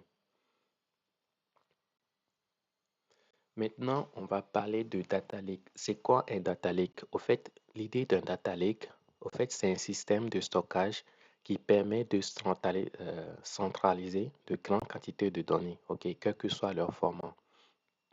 L'idée, c'est quoi? Un data lake, c'est un endroit où on peut stocker tout type de données, que ce soit les données structurées, les données semi-structurées ou non structurées. D'accord? Il faut prendre ça comme un dossier de votre ordinateur, OK? Où vous pouvez stocker à la fois des fichiers en Excel, où vous pouvez stocker des fichiers audio, de l'image, vidéo, Word, etc. D'accord? Il faut prendre ça comme ça. C'est un endroit où on stocke tout ce qu'on peut. OK? Il n'y a pas de différence. D'accord? Maintenant, quelle est la différence entre Data Lake et Data Warehouse? La différence, c'est que Data Lake, on peut stocker tout type de fichiers. OK? Et les Data Warehouse, on peut stocker que des fichiers structurés, des tables. Vous voyez? Ouais. Donc, dans ce tableau-là, ça recense un petit peu les différences en type de données, donc data raw structuré, data lake, peu importe la nature, structuré, semi-structuré, non structuré, ok? En termes de modélisation, pour les data raw, on doit définir le schéma avant le stockage, ok? Pour les data lake, on peut définir le schéma après, ok? On définit le schéma après, ok? En termes de coût de stockage, les data warehouse, c'est plus élevé, ok, c'est plus cher. Les data lake, c'est faible, c'est pas cher, d'accord? En termes de flexibilité comme outil, les data warehouse, c'est un petit peu très rigide, ok, structuré, d'accord? Les data lake, en termes de flexibilité, c'est plus facile, d'accord? En termes de performance pour Big Data, data warehouse, c'est limité pour, pour une performance Big Data, d'accord? Mais les data lake, c'est optimisé pour les performances Big Data, d'accord? Et en termes de cas d'usage, on utilise les data warehouse comme source de données pour les reporting BI, par exemple, ok? Les data lake, on les utilise comme source de données pour des projets data science, machine learning, etc., ok? Maintenant, on va parler de Lakehouse. Donc, Lakehouse, c'est quoi? Au fait, c'est le meilleur des deux mondes, ok? C'est le meilleur de Data Warehouse et c'est le meilleur de Data Lake, d'accord? Donc, les données sont stockées dans un Data Lake, ok? Sous forme de fichiers JSON, CSV, Parquet, etc., d'accord? Donc, je vais vous expliquer un petit peu l'architecture. D'accord?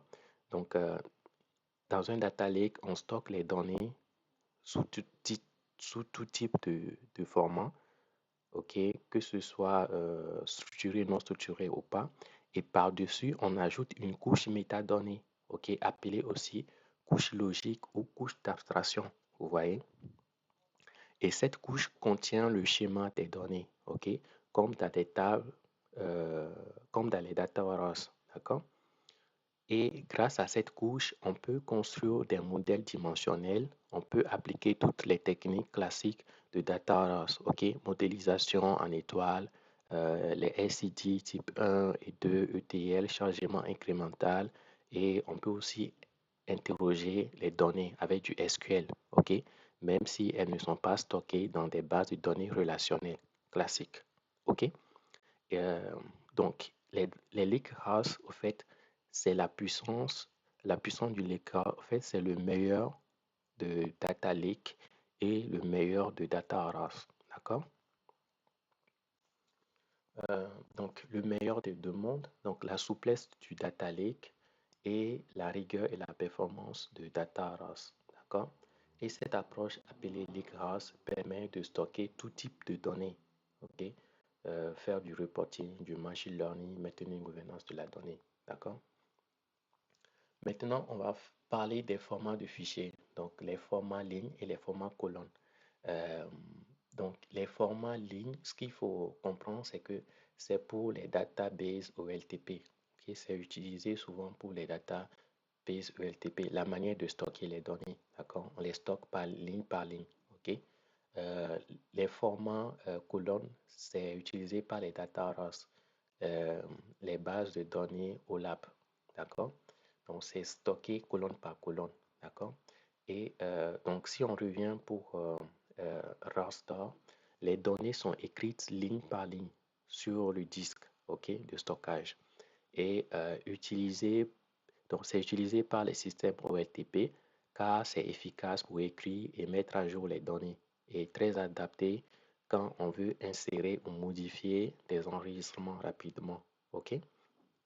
Maintenant, le column store, les données sont stockées par colonne, d'accord? Utilisé pour les systèmes OLAP car optimisé pour les lectures rapides, idéal pour les requêtes analytiques sur de grands volumes de données, d'accord? Donc, c'est un petit peu la différence. Donc, ça, c'est un petit peu un tableau qui montre des exemples de fichiers, ok? Comme exemple de fichier ligne, on a CSV, d'accord? On a Avro. Et l'avantage, c'est qu'on peut faire une mise à jour et une écriture rapide avec ces fichiers-là, d'accord? Souvent utilisés pour les databases OLTP, d'accord? Euh, Comme exemple euh, de format colonne, on a Parquet, on a ORC, d'accord? Et l'avantage, c'est une lecture rapide et analyse efficace, d'accord? Et c'est pour les data warehouse OLAP, d'accord? Maintenant, on va parler d'un nouveau format qui s'appelle Delta Lake. Delta Lake, c'est quoi? En fait, Delta Lake, c'est à la fois Parquet plus JSON, d'accord? Euh, Au fait, ça a pas mal d'avantages, d'accord? Ça a pas mal d'avantages. Par exemple, lorsqu'on parle de time travel, par exemple, c'est le fait que, par exemple, vous vous êtes trompé et vous pouvez revenir à une version précédente, d'accord? Donc, le fait de revenir à une version précédente, ça vous permet de récupérer, par exemple, des informations, d'accord? Maintenant, le versionnage, par exemple, si vous faites une modification, vous avez une nouvelle version, d'accord? Si vous faites, si vous supprimez, par exemple, vous avez une nouvelle version qui se crée, d'accord? Ouais. Après l'évolution du schéma. L'évolution du schéma, c'est quoi? Imaginez que vous avez cinq colonnes dans votre table et vous voulez rajouter une sixième colonne, d'accord? Donc, l'évolution du schéma, ça permet de rajouter facilement la sixième colonne sans casser votre table, d'accord? Donc, c'est ça qu'on appelle l'évolution du schéma. Donc, après, il y a des propriétés, les transactions ACD, qui est l'atomicité, la cohérence, l'isolation et la durabilité. Donc, si vous voulez avoir plus de notions sur ça, n'hésitez pas à faire des recherches sur Internet et à tomber sur des articles qui sont écrits sur les propriétés ACID. OK? Une performance élevée, le coût, le coût est réduit, OK, car les données sont en parquet, en format parquet. D'accord? Donc, les amis, n'hésitez pas à liker, à partager sur les réseaux et à mettre des commentaires. D'accord? Merci. Maintenant, on va parler de Modern Data Architecture. Modern Data Architecture, c'est que, au fait, tout, tout ce qui permet de pouvoir faire data engineering, vous le faites dans le cloud. D'accord? Donc, par exemple, ça, c'est un exemple de Modern Data Architecture où on fait dans Azure. D'accord? Où on a des données en premier qui viennent en format, en mode batch. D'accord? Stockées dans les databases qui viennent en mode batch. On a des données à temps réel qui arrivent dans Azure Hub Events. OK? Et après, Azure Data Factory va servir de faire le ETL. D'accord? Azure Databricks, lui, va faire la transformation. Et après, on va stocker tout ça là dans Azure Synapse. D'accord? Et une fois qu'on enregistre tout ça là, les autres peuvent venir s'en servir pour faire des tableaux de bord avec Power BI. D'accord? Maintenant, on va parler de Big Data Engineering. Donc, Big Data, c'est quoi? Par exemple, lorsque vous avez juste des données avec 100 lignes, c'est facile pour vous de les manipuler. OK? Mais lorsque ça commence à aller à 500 000 lignes avec des centaines de colonnes, 100 colonnes, 200 colonnes, ça devient compliqué. D'accord? Vous avez besoin des outils spécifiques pour pouvoir faire face. Et de nos jours, on produit tellement de la donnée. D'accord? Donc, par exemple, vous avez besoin des outils comme Apache Kafka qui permet de traiter les données à temps réel. OK? Vous avez besoin des outils comme Apache Airflow qui permet d'automatiser tout ça là. OK? Euh, des outils comme Apache Hive qui permet de pouvoir faire face à de grosses bases de données. OK? Apache Spark qui ne se présente plus. D'accord? Ouais. Plus loin, je vous parlerai de ça. Donc, les frameworks Big Data, Apache Kafka, donc c'est utilisé pour le traitement des données en streaming. OK? Les données qui sont en temps réel. D'accord? Et quand on gère un flux continu de données massives, Kafka est une solution très puissante. D'accord? On a Apache Airflow.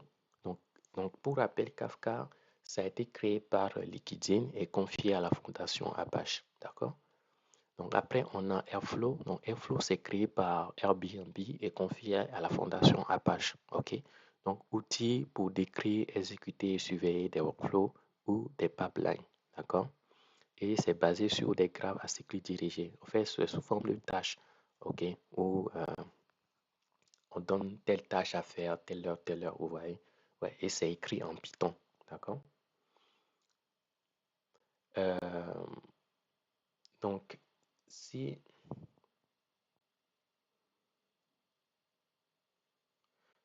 ouais, donc, si vous voulez devenir data engineer, vous devez forcément apprendre Apache Kafka, ok? Et Airflow aussi, c'est très important, d'accord? Ouais, c'est très important. C'est très important, ok? Donc, c'est utilisé pour l'orchestration des... Airflow est utilisé pour l'orchestration des pipelines de données, euh, comme dans un orchestre de musique, ok? Airflow permet de définir l'ordre d'exécution de vos différents traitements de données, d'accord? Donc, c'est l'outil idéal pour automatiser des workflows complexes, d'accord?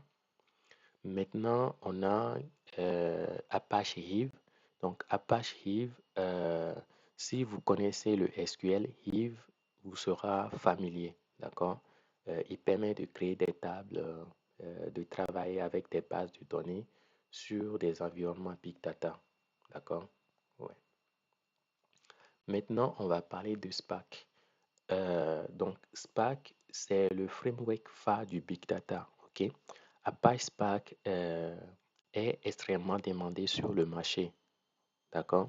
Et c'est le cœur des frameworks Big Data, donc utilisé pour de très nombreuses entreprises, pour, bon, parce que c'est très puissant, ok? Euh, et, et si vous voulez devenir data engineering, pardon, data ingénieur, vous devez absolument apprendre Spark. D'accord? Pourquoi Spark est-il populaire? Bon, Spark est populaire parce que c'est rapide, c'est scalable, il s'adapte à la taille des données utilisées massivement dans les entreprises, ok? Et il est aujourd'hui indispensable dans les pipelines de données, d'accord? Le traitement distribué avec Apache Kafka. Donc, je vais vous expliquer ça.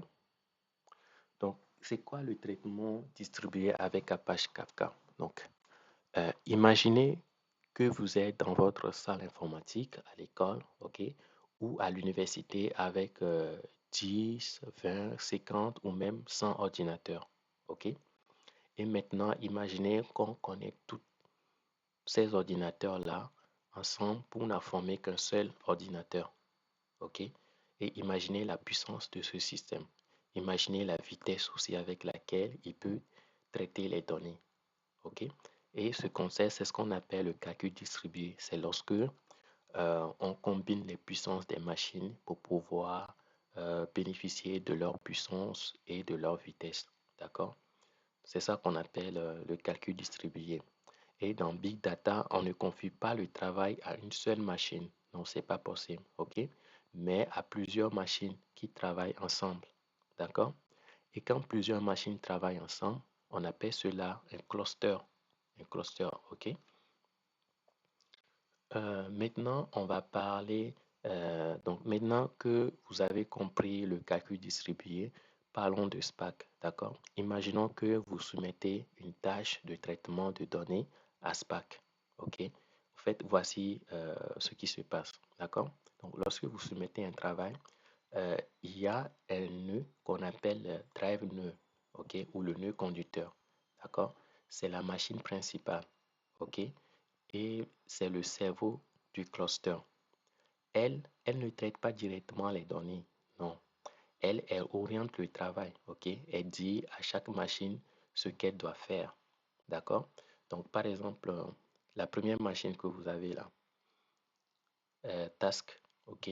Donc, euh, elle, c'est le nœud conducteur, d'accord? Maintenant, il va dire aux autres machines, par exemple, machine 1, toi, il faut traiter la donnée de telle année à telle année. OK? La machine 2 traite aussi de telle période. OK? La machine 3 traite aussi de telle période. OK? Et maintenant, les autres machines qui vont travailler, on les appelle des nœuds exécutants. OK? Des worker nodes. D'accord? Et le tout ça, c'est le tout ça qui s'appelle un cluster, qui forme un cluster. D'accord? Maintenant, on va parler de data engineering dans le cloud. Savez-vous que 90% des données aujourd'hui sont stockées dans le cloud? Savez-vous ça?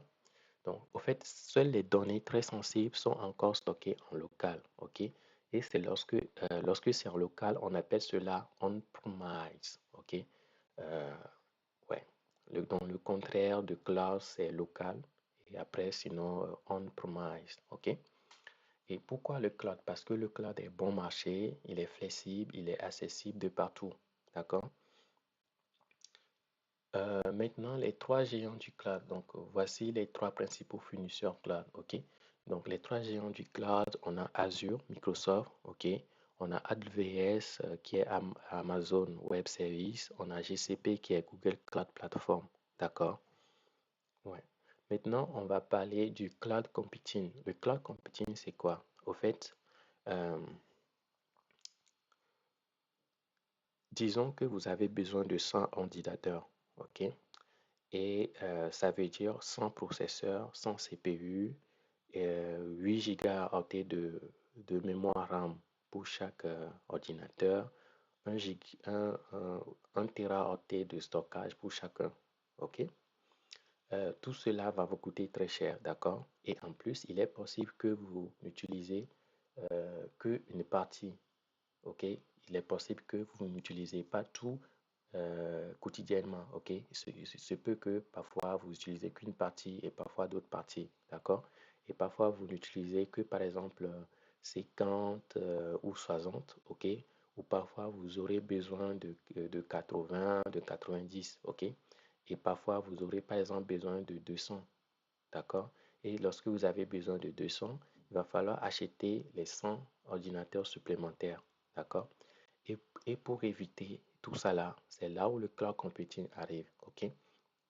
Donc, le cloud computing, c'est que les fournisseurs cloud, ils vont intervenir en disant que nous, on a des milliers d'ordinateurs, ok? Tu n'as pas besoin d'acheter tes ordinateurs, ok? Plutôt, nous, on va te louer les 100 machines, ok? Les 100 ordinateurs dont tu as besoin, ok? Et tu n'auras payé que ce que tu utilises. D'accord? Et le jour où tu auras besoin des 200 ordinateurs, on va pouvoir facilement te permettre d'utiliser les 200 ordinateurs. D'accord?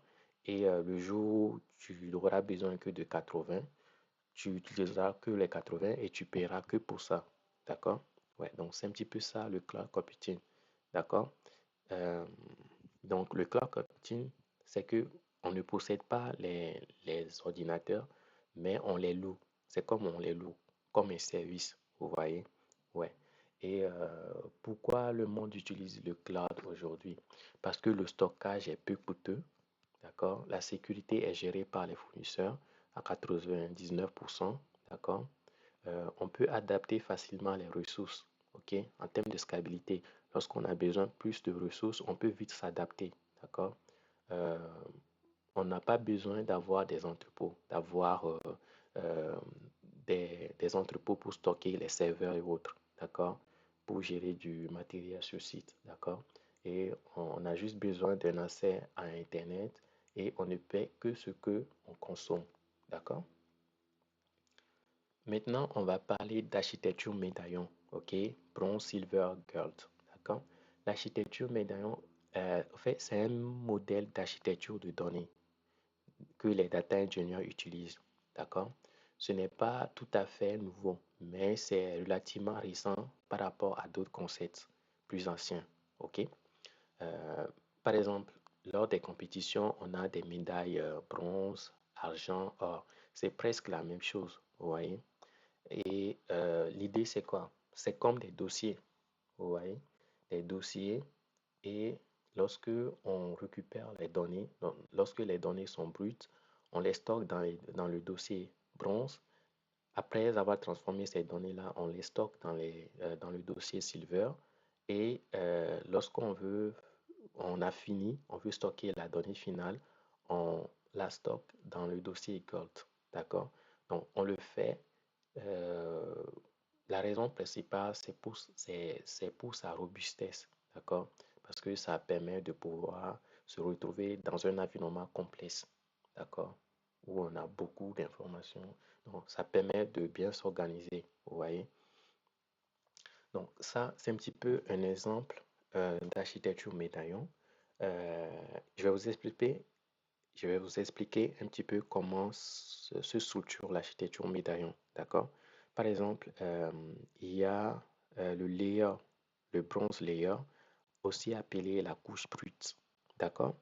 C'est là que on stocke les données telles qu'elles arrivent directement depuis les sources, ok? Aucune transformation, aucune modification. On conserve la forme originale des données, d'accord? Même si elles sont désorganisées ou brutes. Et on appelle aussi cela la zone d'atterrissage ou la leading zone. D'accord? Donc la couche bronze, on l'appelle aussi la zone d'atterrissage. Les données arrivent brutes comme ça, on ne fait rien, on ne transforme pas, on ne modifie pas. Ouais, ils atterrissent là-bas. D'accord? Maintenant, le silver layer va rentrer en jeu, la couche argent. OK?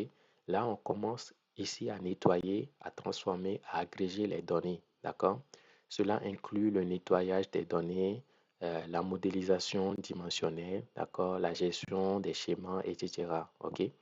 Et c'est la couche où les données commencent à être prêtes pour des usages, OK, où on peut les utiliser. D'accord? Donc, au niveau de la couche silver, on fait la transformation, on transforme. D'accord? Et maintenant, au niveau de gold layer ou couche or, c'est la couche finale. D'accord? où les données sont prêtes à être consommées par les data analysts, les data scientists, les business analysts ou bon, tous ceux qui ont besoin de la donnée propre. D'accord? Donc, on y trouve souvent dans la couche GORD des tables de faits, de tables de dimensions, des tables agrégées selon les besoins. D'accord? Et ces données sont fiables, propres et prêtes à l'emploi. D'accord? Ouais. Maintenant, on va parler de Azure Data Engineering. Azure Data Engineering, pourquoi c'est recommandé? Parce que Azure est en forte croissance, ok, et ça gagne des parts de marché énormément, d'accord? Donc, et puis vous pouvez avoir un compte gratuit avec $200 de crédit à utiliser pendant 30 jours pour tester les services cloud, ok? Après, si vous êtes étudiant avec votre adresse mail étudiant, vous pouvez avoir un compte et apprendre, d'accord? Donc, pour les tutos que je vais mettre, je ferai comment créer un compte Azure et autres. Donc, n'hésitez pas à liker, à partager pour donner de la force. D'accord? Et en plus, si tu maîtrises un cloud Azure, AWS ou GCP, il est très facile de passer aux autres. D'accord? Les services sont équivalents. Seuls les noms changent. D'accord? C'est le nom des clouds, le nom des services cloud change. D'accord? Donc, par exemple, si on reste un exemple de Data Lake, euh, Data Lake de Azure, ça s'appelle Azure Data Lake Storage 2. D'accord? L'équivalent, c'est S3 chez AWS et l'équivalent, c'est Google Cloud Storage, c'est GCP. D'accord? Maintenant, un exemple de Azure Data Engineering Architecture. OK? Ça, c'est juste un exemple, d'accord? Où les sources de données proviennent, par exemple, de Microsoft SQL Server, OK? Des autres databases, de Azure SQL Database, d'accord? Et après, on va utiliser Data Factory pour faire l'extraction, d'accord? Pour faire la transformation, d'accord? Donc, lorsqu'on fait l'extraction, on va stocker ça dans Azure Data Lake Storage, d'accord? Après la transformation, on va stocker ça dans Azure Synapse, ok? Après la transformation, d'accord? Et maintenant, les autres services peuvent venir s'en servir. Et là, pour veiller à la sécurité, on va utiliser Microsoft Entra ID pour veiller à l'authentification, d'accord? Ouais. Donc, ça, c'est un autre exemple. Donc, c'est un autre exemple. Euh, Vous pouvez retrouver des exemples plus complexes. D'accord? Ouais. Euh, donc, un exemple de projet data engineering sur Azure. Donc, on peut avoir des sources de données en streaming, d'accord? Des données qui sont en streaming, d'accord? Qui viennent de Azure Event Hub. Donc, c'est l'outil streaming de Azure. Donc, collecte des données à temps réel. Les gestions et déplacements des données va se faire avec Azure Data Factory. Donc, déplacement vers la couche bronze, ok, les données brutes comme ça. Après la transformation, on va utiliser Azure Databricks, donc traitement Spark, transformation vers la couche Silver, ok, modélisation et stockage avec Azure Synapse Analytics, ok, et création des tables de faits et dimensions. Et après, on stocke dans God Layer, d'accord? Et les autres peuvent venir servir pour faire des tableaux de bord avec Power BI. D'accord? Maintenant, on va parler de Azure Event Hub. Donc, ce service s'appelle Azure Event Hub. Euh, c'est conçu pour gérer des données en streaming. D'accord? Et c'est-à-dire des flux de données qui arrivent en continu, comme un robinet qui ne s'arrête jamais de couler. OK? Ce service permet de recevoir, stocker et analyser à temps réel ces données continues. D'accord? Exemple, des logs d'application, des données de capteurs, des clics web qui arrivent sans interruption. D'accord? Et en entretien, bon, si on vous demande quelle technologie utiliser pour le streaming dans Azure, c'est Event Hub, ok, qu'il faut citer. D'accord? On va aussi parler de Azure SQL Database. Donc, Azure SQL Database, donc dans le cloud, on a les bases SQL classiques, d'accord, comme euh, Azure SQL Database, comme MySQL, comme PostgreSQL, ok, et on peut stocker des données structurées, faire des requêtes SQL, d'accord.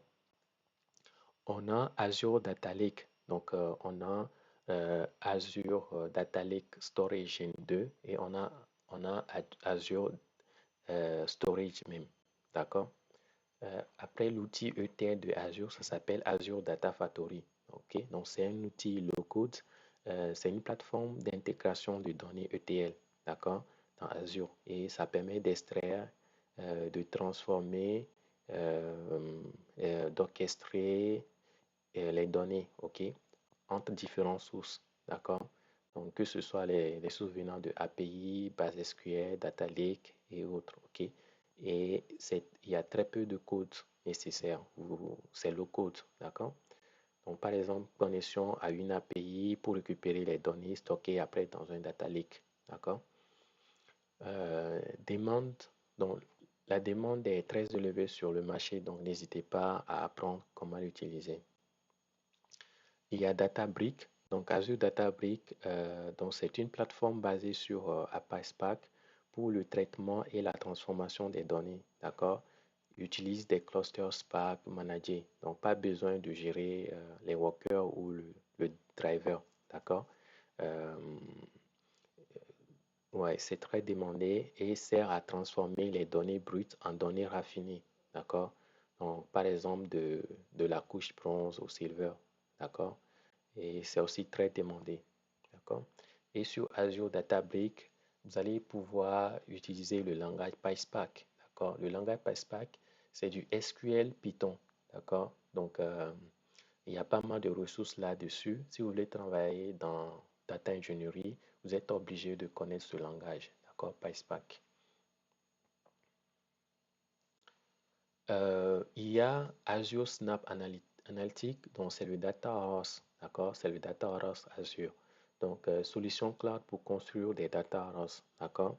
Comparable à Snowflake, Redshift, BigQuery, ok? Et permet de créer des modèles de données en schéma en étoile, euh, fèves, flocons de neige et d'autres dimensions, d'accord? Donc là, c'est des données raffinées. Donc là, on a la couche Gold, ok, et les données sont disponibles pour les data analysts, les business analysts et d'autres personnes. Maintenant, pour le reporting, la visualisation, on a Power BI. Donc, c'est un outil de reporting de visualisation Azure. Et ça permet de se connecter à beaucoup de bases de données. D'accord? C'est, ouais, au service Azure même et d'autres sources. OK? Et utilisé par les data analysts, les business analysts, les managers pour créer des rapports, des tableaux de bord, des reporting, OK, avec des KPI et autres. Euh, Merci à tout le monde. Euh, Si vous avez des questions, n'hésitez pas à les poser dans les commentaires. N'hésitez pas à liker, à partager. Et je vais vous mettre d'autres vidéos sur Data Engineering, d'accord, sur des projets pratiques. Donc, n'hésitez pas à partager. Merci.